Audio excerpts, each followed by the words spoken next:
Hello, and welcome to the Inner Alchemy for November the 10th to the 15th. My name is Lisa Richard, the owner of Loving Energy Recharge, and Inner Alchemy is a blend of the teachings of human design, the gene keys, and incorporating some tools as a more than existing Lightworker coach. As we are following the mandala wheel, we are touching base on what we were in last week, which was gate number 1, and really leading us into the direction of our place in the now. So that was an opportunity to get in touch with your own unique self-expression, your creativity within, and to really assess the health and vitality of your inner fire. So this is what drives you forward, what is really igniting you in terms of your own creative energy, your own opportunities to get in touch with your self-expression, your uniqueness within the world. And all too often we find ourselves in a program of trying to conform to what we believe other people want us to be. And the more we find ourselves in that conforming pattern, the more we are pulling ourselves away from the truth of our divine existence. And that can be a really painful experience that is felt deep within the heart of you, deep within the gut of you, who just knows there's got to be more to life. So now as the wheel is turning once again, we are finding ourselves entering in through gate number 43 this week from the period of November the 10th to the 15th. And this is moving us up into our third eye awareness. It is the Ajna Center in the teachings of human design. Now, this is known as the gate of breakthrough. So there are some opportunities this week to really have some breakthrough moments for yourself regarding the nature of your inner fire, your health, your vitality, your unique expression to the world, and to help move you back into alignment of your true self. Now, what this really means for us is it comes on the heels of really opening up our ears to listening deep into the cells of our body. It is within the cells of you that the light is contained and is ready to emerge forward into the world. So those often come as breakthrough moments when you break through your own thought barriers, your own suppressions, and you get the clarity through that's what's truly happening. So there's some powerful energy here that is ready to support you, but in order to self-actualize it, it is drawing you deep within to be willing to sit in the silence of the truth of your nature. So the shadow energy in here, the lower vibrating energy that has a tendency to keep us stuck on the ground floor of life where everything is really noisy and chaotic and full of all this emotional drama, is our tendency to be deaf. And it is being deaf to the reality of what we are feeling. And a lot of times we are afraid to feel the depths of our feelings because then we will have to admit to ourselves that we are in a certain state of being. And I had a wonderful conversation with my husband the other night, who happens to have a defined Ajna Head Center. So that is known as someone who's here to inspire others within this lifetime. And we were having a conversation about how people are happy. That was his feedback, is, people are generally just happy. And everything within my intuition kind of questioned that, but I was willing to listen a little bit deeper. And he proceeded to explain that people are generally happy, otherwise they would do something about it. Now, when we really look at that as a breakthrough moment, here's a big aha to be applied within ourselves as, you know what, there's a lot of truth to that. And it is in our shadow of deafness that we try to pretend that we are happy when we are not happy.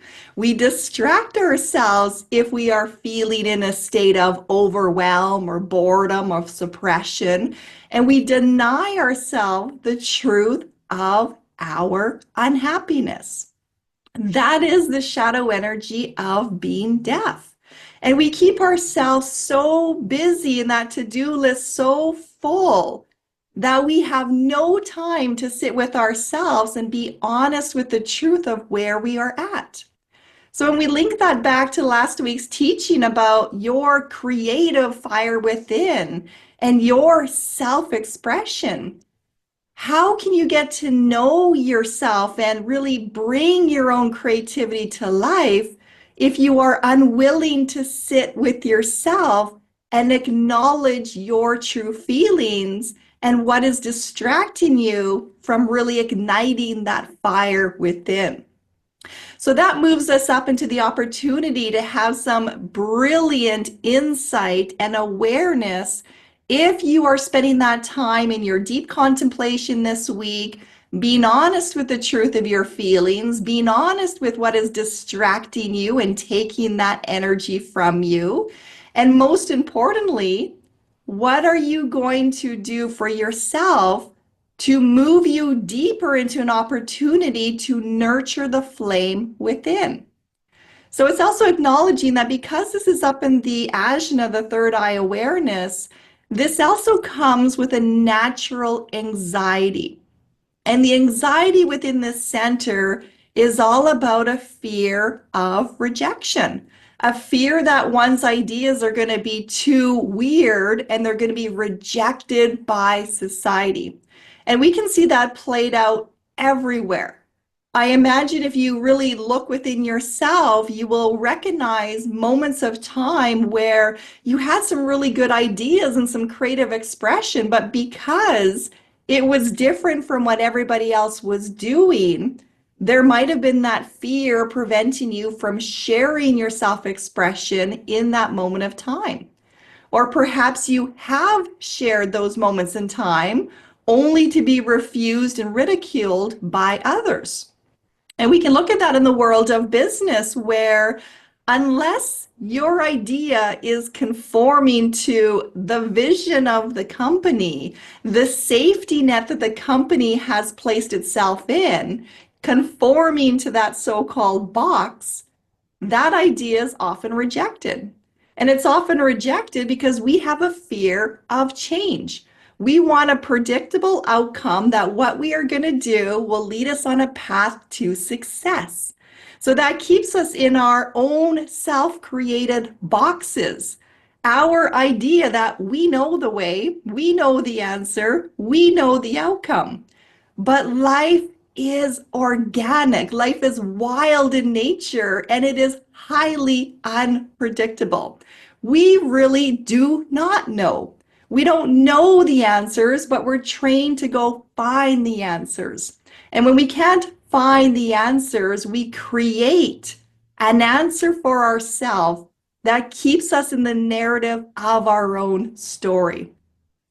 So what if we dare to rise higher? What if we dare to forget everything that we've ever been taught and give ourselves permission to start fresh, to really get to know who you are at the core of your being, what you like, what you don't like, what you resonate with, what is your own unique feelings, your own self-expression, and allowing yourself to come up into the higher states of awareness to ask, I don't know the way, but they do. God, source, the creator, whatever that energy is for you, knows your destined path. And this gate is bringing us into the start of what is known as the ring of destiny. So allowing yourself to really honor the natural flow and reminding yourself that whatever is your destined path in this lifetime, your cellular nature holds all the ingredients to self-actualize that. You're not given anything that you don't need to be succeeding, but a lot of times we try to be what we are not because we believe it's going to get us to where we want to go. But what if? What if you already have everything inside you that is so naturally inclined to follow your destiny path, your distant path sometimes, because it can take some time to get there. but really trusting in your rhythm, your timing, your flow, and knowing that you don't need to have the answers. You're not always going to see the path ahead, but you will feel within yourself the next step to take.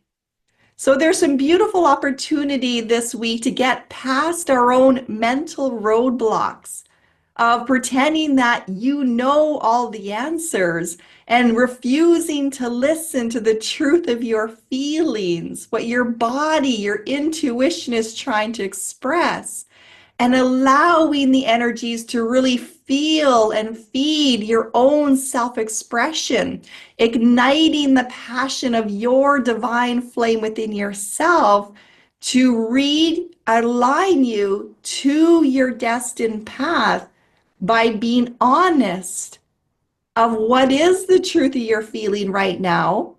What is something you can do for yourself to help move you forward in a positive direction? And what can you do to stop worrying, to let go of the tendencies to try to figure everything out and come into the peace of, I have no idea. I honestly have no idea. And in having no idea, maybe being willing to have some deeper moments of relaxation, knowing that the more you immerse yourself in what you love, and the more you allow the stress to come off your body, and the more you relax the forehead and the mind, the more you open up for the breakthrough, the insight, the wisdom, the aha moment to naturally come through. So enjoy the energy this week. This is a powerful time for those who are willing to sit with self and be honest and move out of your own way. So I send you all much, much love and a lot of encouragement as we all learn to come out of self to come in to the self. Namaste to you all. Take care.